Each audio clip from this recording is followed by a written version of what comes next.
Sir 71 number question गलत है। अगर नहीं रहा गलत तो टेटवा दबा देंगे, हम बता रहे हैं, बहुत पीटेंगे। अगर सच में अगर गलत नहीं रहा तो बहुत मारेंगे, बता दिया क्योंकि बहुत मेहनत के साथ बना रहे हैं।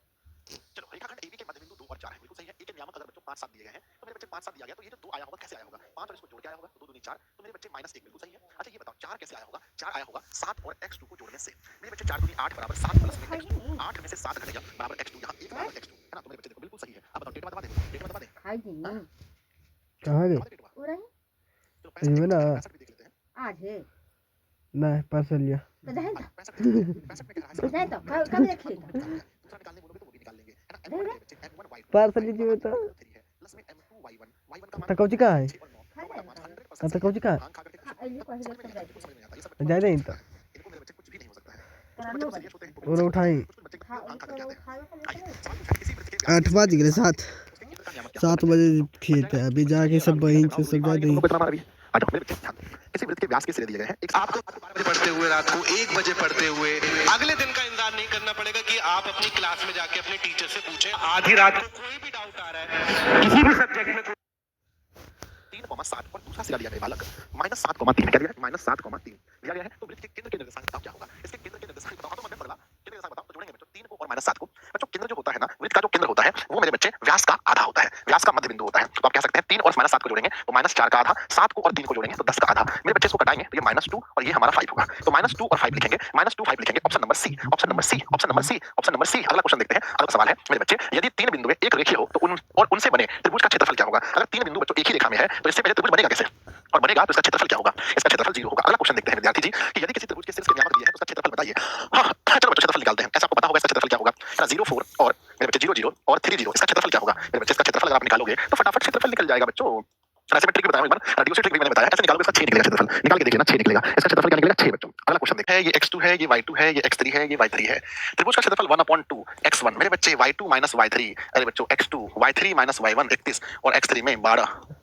तो मेरे बच्चे 23 31 12, 23 31 12 ध्यान दीजिएगा। 23 31 12 तो आप देख सकते हो 1/2 x1 का मान देखोगे, x1 का मान मेरे बालक x1 का मान 0 है, y2 y3, y2 का मान 5 है, y3 का मान 4 है। तो 5 4 और प्लस में x2 का मान देखोगे मेरे बच्चे तो 0 है। y3 y1, y3 का मान है बच्चों 4 और y1 का मान है मेरे बच्चे 1 है ना। और प्लस में x3 का मान मेरे बच्चे 3 है, y1 y2 है ना, y1 y2 यानी 1 माइनस का 5। तो मेरे बालक आप देख सकते हो 1/2। यहाँ बचा क्या? यहाँ तो 0 से खत्म हो गया, 0 खत्म हो गया। यहाँ बचा -4 गुना 3 माइनस का 12 और क्षेत्रफल माइनस में नहीं होता है। यहाँ पर भी 6 आंसर निकल कर आ गया, यहाँ पर भी 6 आंसर आ गया। ठीक है ना, यहाँ पर भी 6 आ गया। तो प्यारे बच्चों है ना, ये आपका प्रॉपर अभी तक का सबसे बड़ा चैप्टर, भगवान मेरे अभी तक का सबसे बड़ा चैप्टर 79 क्वेश्चन था इस चैप्टर में। आज तक हम कभी इस चैप्टर में 79 क्वेश्चन नहीं कराए हैं, है ना। 79 क्वेश्चन बच्चों, बताओ 79 क्वेश्चन एक चैप्टर में सोच करके भी बच्चों आपको लगता होगा सर ये कैसे पॉसिबल है? 79 बताओ कितना सही हुआ? लगभग बताइए मेरे बच्चे 79 में से आप लोगों ने कितना सही किया है? सर 73 देख लीजिए। होगा बच्चों गलती, छोड़ देते हैं, होगा गलती, आप उसको देख लीजिएगा, कहीं गलती होगा तो आप लोग आराम से उसको चेक कर लीजिएगा, कोई दिक्कत वाली बात नहीं है। 1-2 क्वेश्चन गलती भी होना चाहिए। सब सही पढ़ा देंगे तो फिर आप लोग भगवान बोल दीजिएगा हमको, तो सब सही पढ़ाना ठीक नहीं है, 1-2 गलती भी होना चाहिए। बढ़ जा आगे बताओ जल्दी से। यस, तो आइए बच्चों, अब सबका आपका मेरा सबका प्यारा दुलारा चैप्टर बच्चों जिसको बहुत मिस करते हैं, बहुत याद करते हैं, चैप्टर का जरा नाम बताओ। ये सबसे इंपॉर्टेंट चैप्टर कौन सा है? तो मेरे बच्चे सबसे इंपॉर्टेंट चैप्टर, सबसे फेवरेट चैप्टर, हमने बोला था ना कि मैथ साढ़े 3 बजे तक जाएगा। देखो बच्चों मैथ का मामला 3:30 तक जाएगा, मैथ का मामला 3:30 तक जाएगा मेरे बच्चे। हम आपको है ना, हम लोग मेरे बच्चे 4 है ना 4:30 तक नहीं, 4 बजे तक मेरे बच्चे हम लोग दूसरा स्लॉट खत्म कर लेंगे, है ना। 4 PM तक अपना सेकंड स्लॉट खत्म हो जाएगा। उसके बाद 4 से लेकर 6 PM तक में हम लोग अपना थर्ड स्लॉट भी खत्म कर लेंगे। टेंशन नहीं लेने का मेरे बच्चे, एक बार मुस्कुरा दीजिए आप लोग, टेंशन नहीं लेने का, एक बार मुस्कुरा दीजिए, अरे एक बार मुस्कुरा दीजिए, एक बार हंस दीजिए, अरे हंस दीजिए आप लोग। चलो अभी हम लोग के पास 3.5 घंटा लगा है ना, और 3.5 घंटा हम लोग को पढ़ना है ना। 3.5 घंटे में तो कुछ से कुछ हो जाता है, बहुत कुछ हो जाएगा 3.5 घंटा में जिंदगी।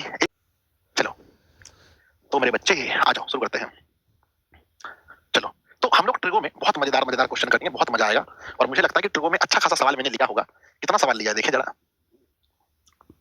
हाँ हंसी बन गए, हाँ नमी बन गए, मेरे आसमां मेरी जमी बन गए ओ नरे ना।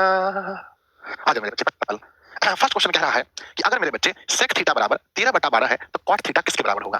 तो सिंपल सी बात है मेरे बच्चे, सेक का जो फॉर्मूला होता है वो होता है h upon h upon h upon b। यहाँ से परपेंडिकुलर निकालेंगे तो 5 निकलेगा और कॉट का फॉर्मूला होता है b अपॉन p। तो बच्चों यहाँ से हमने परपेंडिकुलर अभी 5 निकाला है और b का मान तो हमें पहले से पता है कि b का मान हमारे पास 12 है, कॉट का मान b बटा p होता है, तो 12/5 होगा। यानी ऑप्शन नंबर आप देख सकते हैं, ऑप्शन नंबर सी सही होगा। 12/5 ऑप्शन नंबर सी सही होगा, ऑप्शन नंबर सी सही होगा। अगला सवाल देखते हैं मेरे बच्चे। सवाल नंबर दूसरा है, अगर tan बराबर कोई कह रहा है 3/4 है तो sin थीटा बराबर क्या होगा? tan का फॉर्मूला होता है p बटा b, यहाँ से h का मान निकलेगा मेरे बच्चे 5 और sin का फॉर्मूला होता है p बटा h।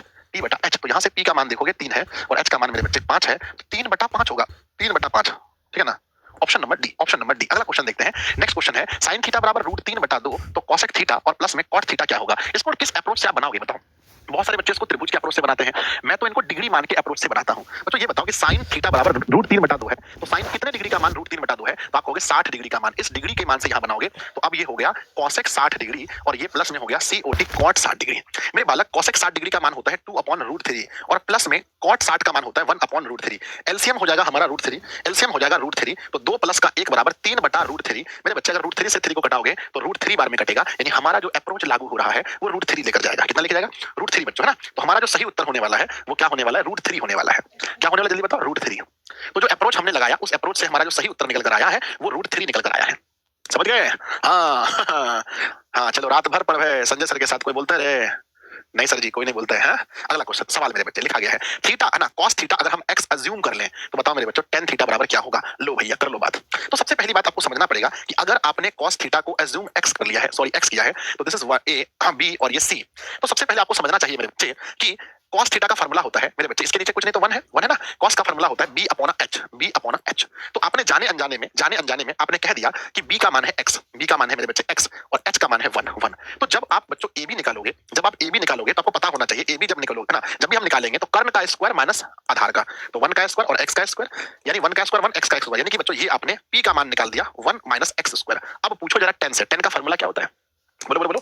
tan का फॉर्मूला होता है p बटा b और बच्चों p का मान आप कह रहे हो कि 1 माइनस x स्क्वायर और b का मान बच्चों क्या है? x है। तो आप देखना बच्चों 1 माइनस x स्क्वायर बटा x, 1 माइनस x स्क्वायर बटा x, 1 माइनस x स्क्वायर बटा x। ये हमारा पहला अप्रोच था। हम इसको सेकंड अप्रोच से भी बना सकते थे।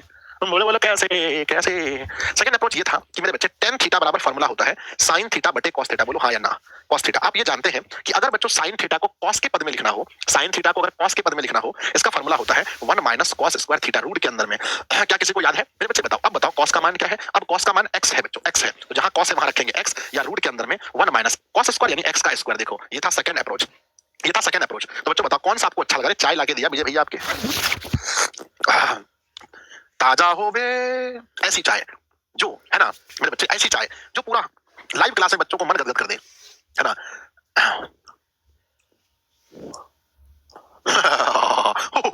आ जाओ, चलो।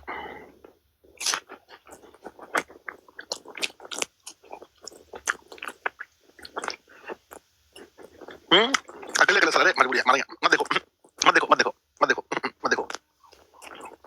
हम कुछ करना है जी, हम तो सॉल्व कर रहे हैं क्वेश्चन, हम तो क्वेश्चन सॉल्व कर रहे हैं। आप लोग क्या देख रहे हैं? कहाँ नजर है आप लोग का? नजर हटाइए उधर से, नजर हटाइए बाबू, क्या देख रहे हैं आप लोग? मत देखो, अरे पाप लिखेगा देखो तो, मत देखो, कहाँ ध्यान है? इसको बनाइए, ध्यान वहां रखिए, मत